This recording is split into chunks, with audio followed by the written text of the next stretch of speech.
so there are no misunderstandings moving forward. Thank you for being here, sir. Thank you, Director Ray. Thank you for being with us today. And I know you've been here for a very long time. You know, we have spoken many times about Black identity extremists, and I definitely want to ask you about that today. I understand that the Bureau no longer uses BIE and instead categorizes these cases under the broader label of racially motivated violent extremism. But one, I wanted to know if you guys have really repudiated the whole BIE category, because I know when we've talked about it in the past, it really didn't seem to be that there was much evidence that there were Black identity extremists. And the title was a little longer than that. Something about Black identity extremists that threaten police or attack police.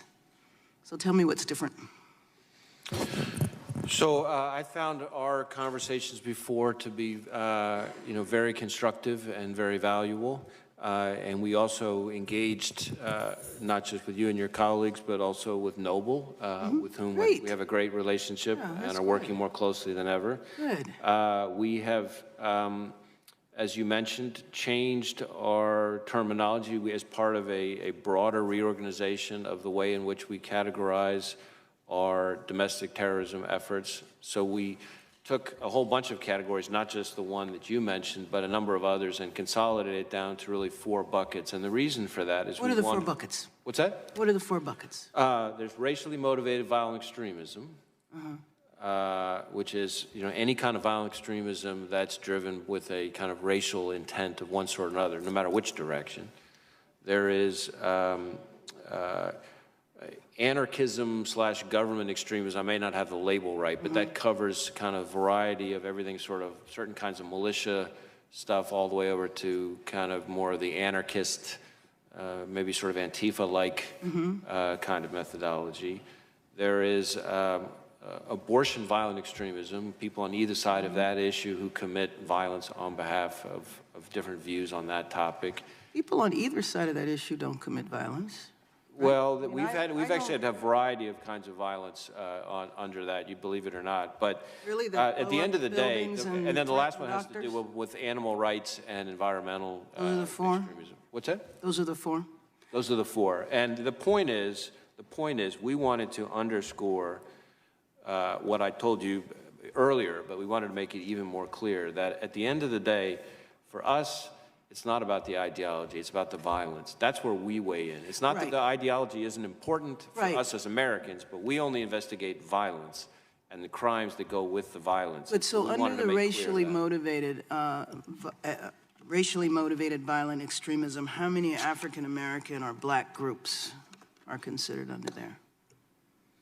Well, again, I want to be clear. We don't investigate groups per se. We have properly predicated investigations into individuals, and in some cases they may have co-conspirators, but in each of those instances, it's where we have 3 things: credible evidence of a federal crime, credible evidence, number 2, of violence or threat or use of violence, and then number 3, on behalf of some ideology. So if we have those things, only if we have those things will we open an investigation. So are white supremacist groups under racially motivated violent extremism? Or do white supremacists have a whole separate category? Well, again, I want to stay away from the use of the word groups. We certainly investigate white supremacist motivated violent extremism in the same category that we're talking about. So, for example, we just last month arrested 8 members, I think, of a group known as the Base. And there were arrests that were made not just in my home state of Georgia, but also in Maryland. Getting ready to go to Virginia, correct? That was that was the group that was on their way to Virginia? I think that's right. I can't remember that detail specifically. So there are organizations, and I understand that, when you say you just investigate individuals, I mean, that you just gave an example of a group. So I know that there are a lot of white supremacist groups. And so my question to you is about Black groups.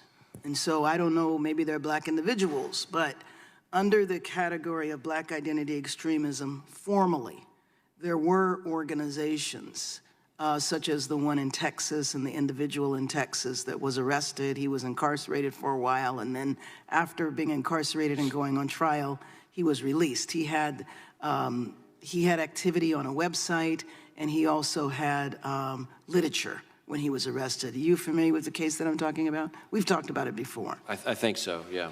So my question is, are there African Americans or Black groups or individuals that are currently a part of the racially motivated violent extremism category? Well, again, I don't know that I would speak in terms of investigating groups. We investigate individuals, and in some instances, individuals with co-conspirators. And I would say certainly there are individuals who we categorize and track under the racially motivated violent extremism part of our program management, who are African Americans targeting others. So for example, you probably saw some of the reporting about the killing of the individuals in Jersey City, including the killing of the people in the kosher supermarket. I did. Those individuals were associated themselves with something called the Black Hebrew Israelite Oh, I'm very familiar with them. Let's use that. That would be in that category. So let's use that as an example, because I'm very familiar with that group. That group is in several what'd you say? Yeah, well, excuse me, but I'm taking the prerogative of the chair. Using that group as an example, is that a group, because they are open, I mean, you see them on street corners in different groups. They're not a secret group at all.